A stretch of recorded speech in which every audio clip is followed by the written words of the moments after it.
Imagine um, a massive, towering skyscraper. Right, like a really iconic one. Yeah, exactly. Just picture it in its absolute prime. Outside, there's this like bumper to bumper Funny traffic. morning commute? Hundreds of cars inching forward. People are gripping their steering wheels, sweating through their morning coffee. They're desperately hustling to get inside, to secure that next promotion, to build their The legacy. ultimate rat race. Exactly.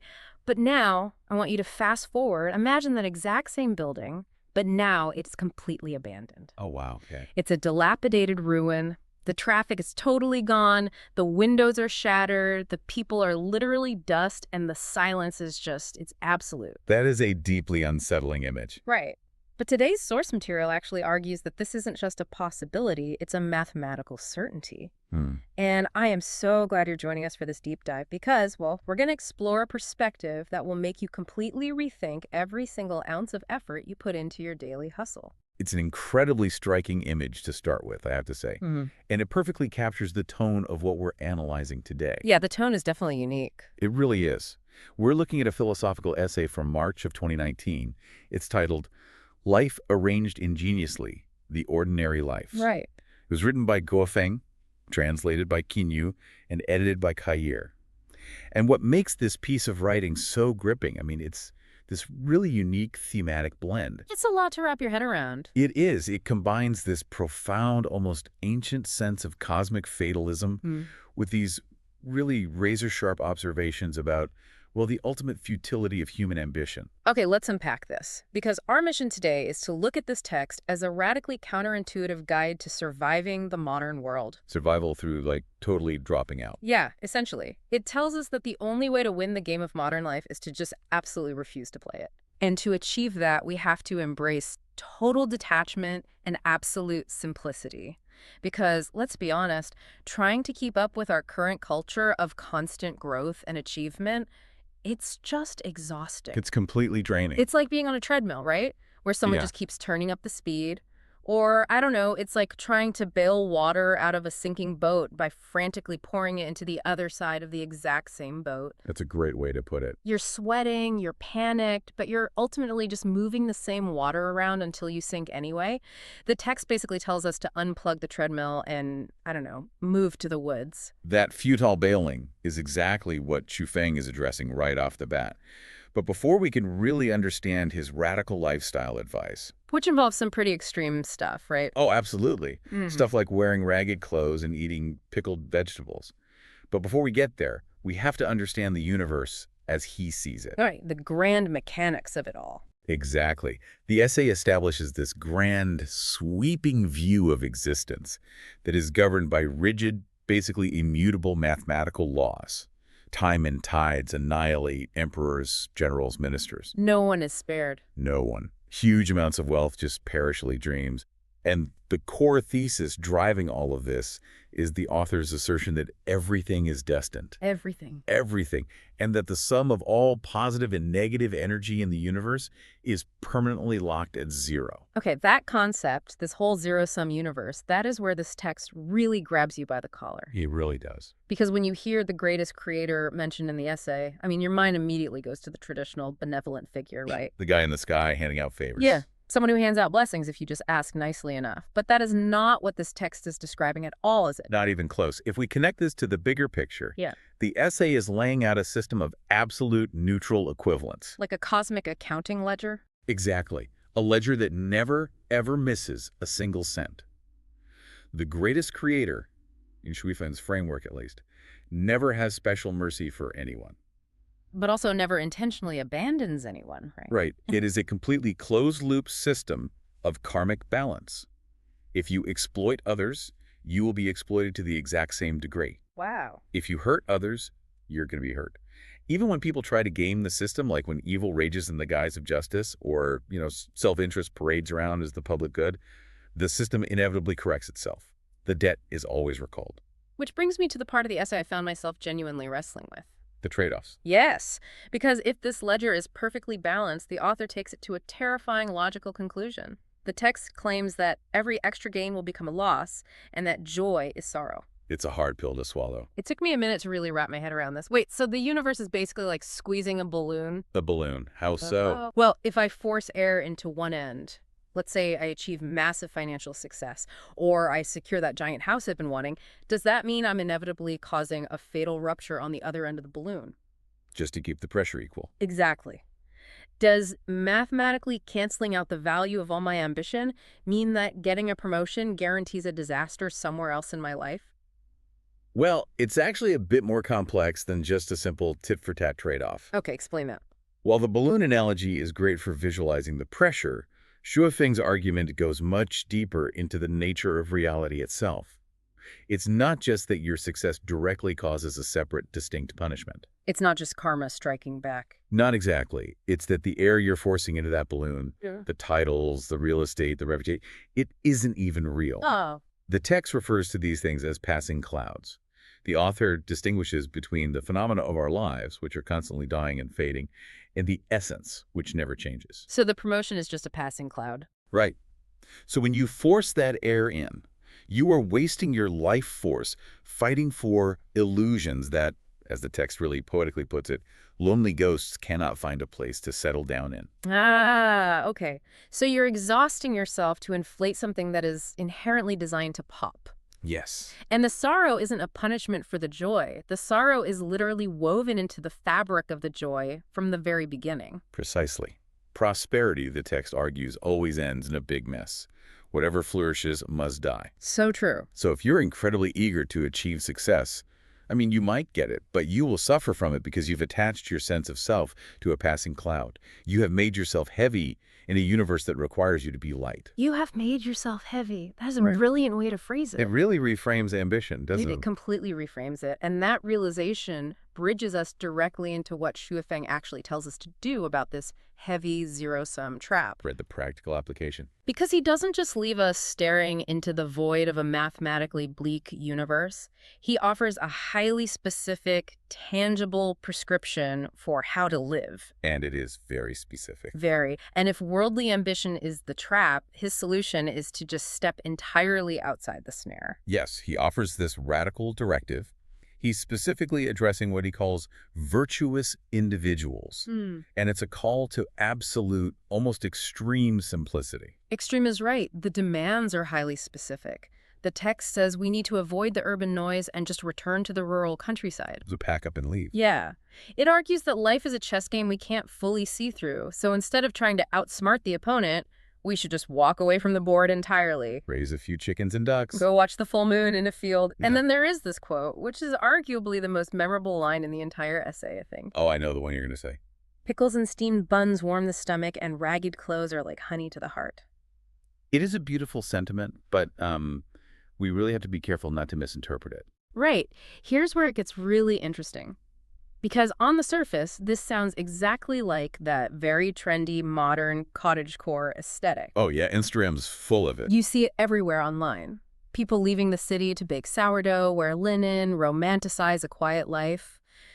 But Survive isn't talking about aesthetics here. No, not at all. This is grounded in something much more urgent.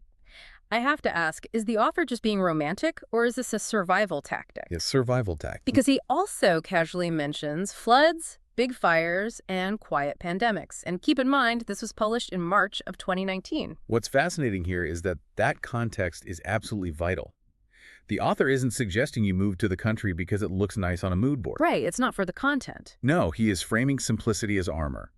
The text warns, living today, we do not know tomorrow's situation. So Feng views superfluous things, power, status, money, real estate, as those passing clouds that are, quote, captured by the devil. Captured by the devil. Wow. Yeah. Think of the modern world as a massive sweeping net. If you are the winner, if you hold the most passing clouds, you are the biggest catch. You become the target. So it's basically camouflage. If you have nothing, the universe's rebalancing mechanism has absolutely nothing to strip away from you. Exactly. But it's not just about hiding, it's about not generating the friction that draws disaster to you in the first place. Okay, I see. Safety, according to this text, is never found in a fortified bunker. And it certainly isn't found in a massive bank account. Safety is a state of being. A state of being ordinary. Yes. It's found in virtue, gratitude, contentment, and courtesy, being so ordinary that you just avoid the fallout of man-made misfortunes. The text states point blank that something superfluous might cost your life. Man, that reframes the ragged clothes or like honey to the heart quote completely. It does. The honey isn't the physical feeling of the clothes. The sweetness is the profound psychological relief of knowing you aren't carrying anything that the dragnet wants to capture. You're unburdened. Right, you can walk through a chaotic city and know that you are virtually invisible to the devastation because you hold nothing of worldly value. That is the absolute core of his physical detachment. Mm. The world is an unsatisfactory, tight dragnet, but the text assures us that everything within it is arranged ingeniously. Arranged ingenious. Yeah, every single detail is clear to the universe. Not a single word or act is wrong.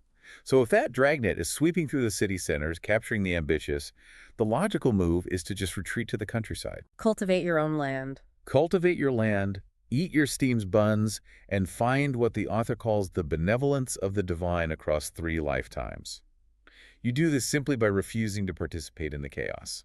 It makes a lot of sense. I mean, leaving behind the bumper-to-bumper traffic to go heap pickles in the woods sounds incredibly peaceful. It definitely has its appeal. But, it's one thing to leave your real estate and your job behind to avoid the dragnet. It is an entirely different thing to leave your family and your friends behind. Yeah, this is the hard part. And that brings us to the most challenging and, frankly, controversial argument in this entire text. We have to talk about emotional detachment. This is where Shuifeng really pushes the boundaries of how we typically view human connection, empathy, and morality. It is a very difficult pill for a modern reader to swallow. To put it mildly, listen to this stark warning from the essay. He says, "No harm in life is greater than that which affection can do." It's intense. Very. The author argues that sentient beings are trapped in affection nets until they die in mazes of affection. It says that if you throw your affection onto someone, their burden becomes your burden. You inherit their debts. Right. The text explicitly states that a parent's suffering cannot be replaced by their children's, and children's sins cannot be negated by their parents.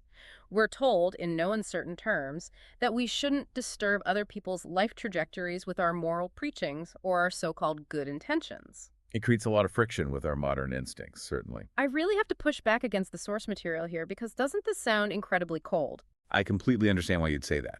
If I see a friend drowning in a river, or drowning in credit card debt, or severely struggling with their mental health, is this philosophical framework actually telling me not to throw them a life preserver?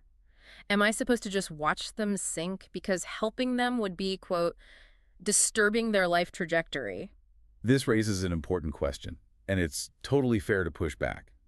To understand the answer, we really have to look closely at the internal logic of the text and how Schiffing views the fundamental mechanics of the universe. Okay, lay it on me. The essay asks a very pointed metaphorical question. It asks, how can you wash your feet while still standing in mud? Meaning, if I jump into the muddy river to save my drowning friend, I can't possibly pull them out and get them clean without getting covered in mud myself. Yes, but in this framework, the mud isn't just a bad mood or a loss of time. What is it then? The mud is actual karmic debt.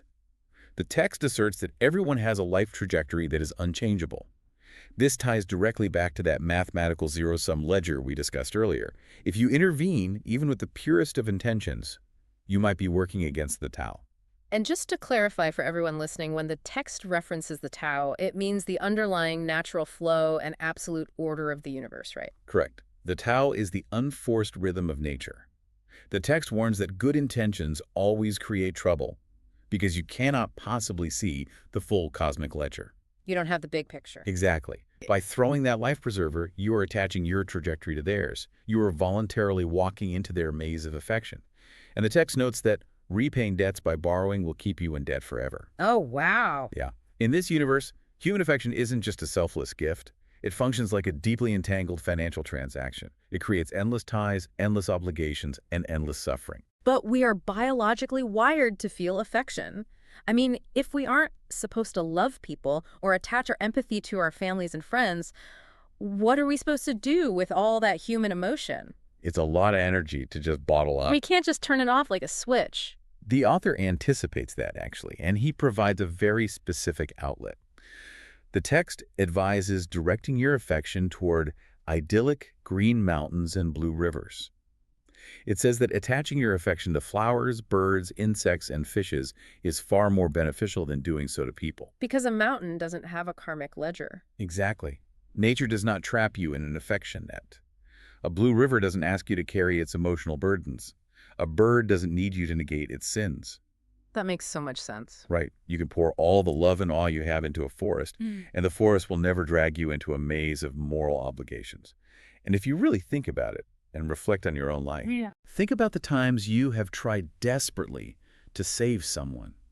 A close friend, a family member, maybe a romantic partner.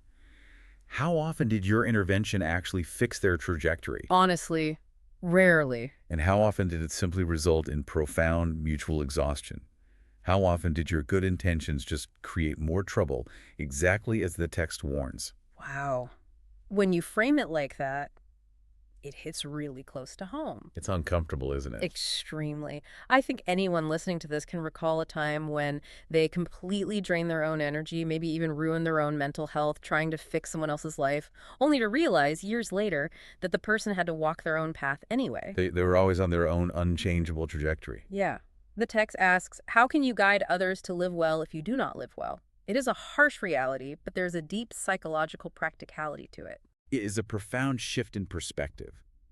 To just step back and realize that your frantic efforts to intervene, your desperate attempts to control outcomes for the people you love, that might actually be the primary source of your suffering, rather than the solution to it. Which brings us to the author's concept that useless usage has great use. I love that phrase. By making yourself useless to the demands of society and useless to the karmic dramas of other people, you actually achieve the greatest use of all, which is your own peace. Which is the ultimate goal of the ordinary life he's advocating for. So let's retrace the path we've taken today because we've covered massive philosophical ground. We really have. We started by looking at the terrifying illusion of permanence, the bumper-to-bumper traffic outside the doomed skyscraper. Right, the passing clouds. And the realization that everything we hustle for is just a passing cloud in a mathematical zero-sum universe. From there, we looked at the radical physical solution, finding the sweetness in ragged clothes and steamed buns. Making yourself so small and ordinary that the universe's dragnet sweeps right over you. Yeah, exactly. And finally, we explored the hardest step. Releasing the heavy, muddy burdens of human affection, refusing to borrow karmic debt, and letting people walk their unchangeable trajectories while we turn our love toward the mountains and rivers. It's a complete paradigm shift. I want you, listening right now, to apply this to your own week. Where are you trying too hard to force an outcome? Where are you squeezing that balloon? Yeah, where are you chasing a passing cloud, not realizing you're guaranteeing a rupture somewhere else? And where are you standing in the mud, wondering why you can't get your feet clean? Such an important reflection. So what does this all mean? Because we've talked about the physical escape to the rural countryside and the emotional escape from affection nets, but we haven't touched on the final, lingering puzzle of this essay. Right, there's one more layer. The author doesn't just end by telling us to eat pickles in the woods. He elevates this entire philosophy into something almost transcendent. Yes, the final lines of the text shift from practical lifestyle advice to a state of profound spiritual liberation. Okay, break that down for us. The author states that the ultimate way to eradicate debt isn't merely physical or emotional isolation. It's achieved by, quote, giving alms formlessly. Giving alms formlessly. I really struggled with this concept. What does that actually look like in practice? The text explains it by instructing that our minds should not abide in form, sound, smell, taste, touch, or dharma. Wait, dharma? Yeah, in this specific context, dharma refers to the fundamental phenomena or constructs that make up reality. So, Sufeng is saying you must detach from all of it. Your mind should abide nowhere. Nowhere at all. Nowhere. It claims that this specific state, the mind abiding nowhere, is our true mind. It is the mind of angels, Buddhas, and celestials. So it's not enough to just walk away from my job and my family. I have to completely empty my senses. Essentially, yes. I mean, I can't even attach my mind to the smell of the steamed buns or the sound of the Blue River either. Not if you want to reach the absolute pinnacle of this philosophy. Yeah. Because even attaching to the sound of a river is a form of abiding. Ah, I see. To truly eradicate all debt and step off the board entirely, the mind must float freely, grasping at absolutely nothing. And that leads to the text's sweeping final declaration. The essay concludes with this sentence. Looking throughout the world, the best place for life is the new oasis for life. The new oasis for life. And that is a thought we want to leave you with today. Something for you to deeply consider as you go back to your day. If you truly follow this text to its absolute end, If you strip away all your physical possessions and ambitions. right, and if you sever all your emotional ties and karmic debts to other human beings, and if you completely empty your senses so that your mind abides absolutely nowhere, what exactly is this new oasis for life? Is it a physical commune you travel to? Or does the oasis only appear in your mind the exact moment you finally let go of everything else? Does the world around you become the oasis simply because you stop trying to change it? It is a fascinating puzzle. Thank you so much for joining us for today's deep dive. Keep seeking out those aha moments, keep questioning the world around you, and the next time you feel like the hustle is drowning you, remember that you always have the option to just step out of the net.